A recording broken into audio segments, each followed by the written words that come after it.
Candomblé, uma das tradições afro-brasileiras mais fortes que a gente tem por trás de si uma linhagem de mulheres poderosíssimas. Foram elas que, literalmente, construíram, protegeram e guiaram essa fé através dos séculos. E é a história delas que a gente vai conhecer hoje. Então, quem foram essas mulheres? A resposta, gente, está na história das Yalorixás. A gente vai mergulhar em como essas sacerdotisas, essas líderes com uma visão estratégica e uma resiliência, assim, fora do comum, não só protegeram, mas, na verdade, moldaram o candomblé que a gente conhece hoje. Para a gente entender essa história direitinho, vamos pensar nela como uma árvore, sabe? Primeiro, a gente vai entender o papel das guardiãs. Depois, a gente vai até a raiz, a origem de tudo.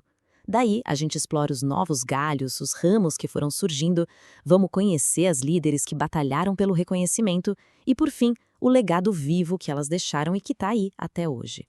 Então vamos lá. O que significa na prática ser uma guardiã do axé? Qual é o papel central dessa figura? Olha só, a Yalorixá é a líder máxima, tanto espiritual quanto administrativa da comunidade dela.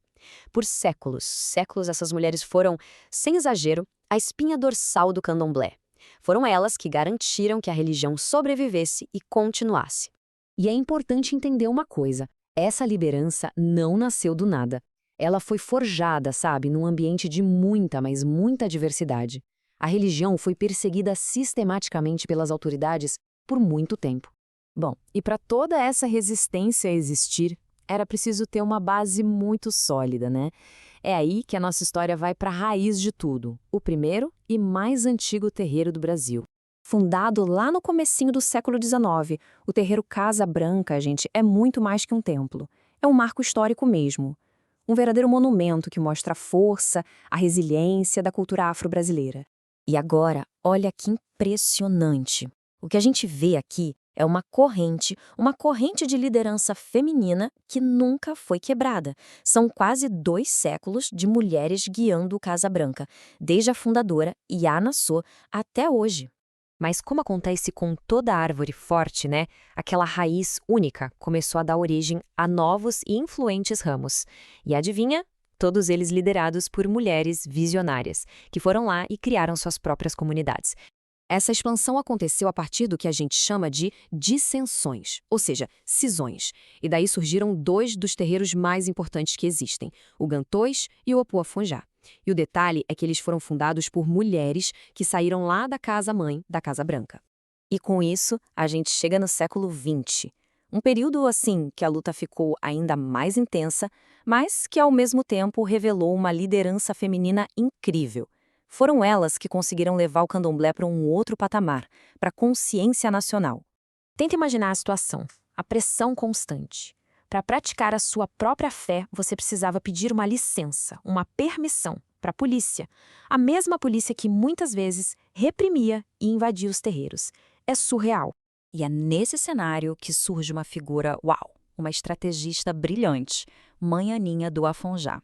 Ela foi muito além. Ela não só construiu uma comunidade religiosa fortíssima, como também usou a sua influência para articular politicamente, lá em cima, em Brasília.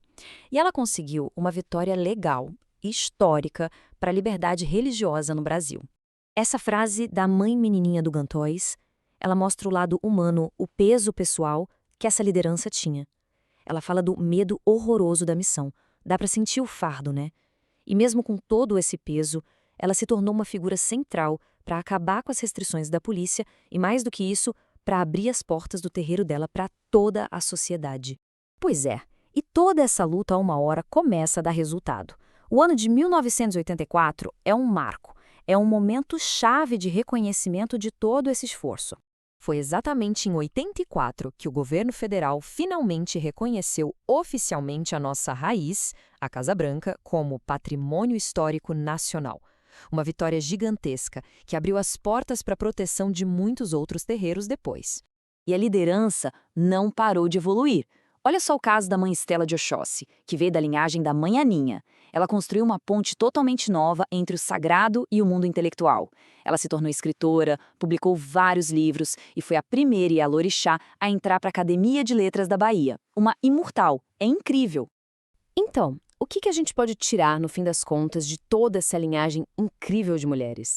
Essas mães de axé fizeram muito mais do que só liderar cerimônias, entende?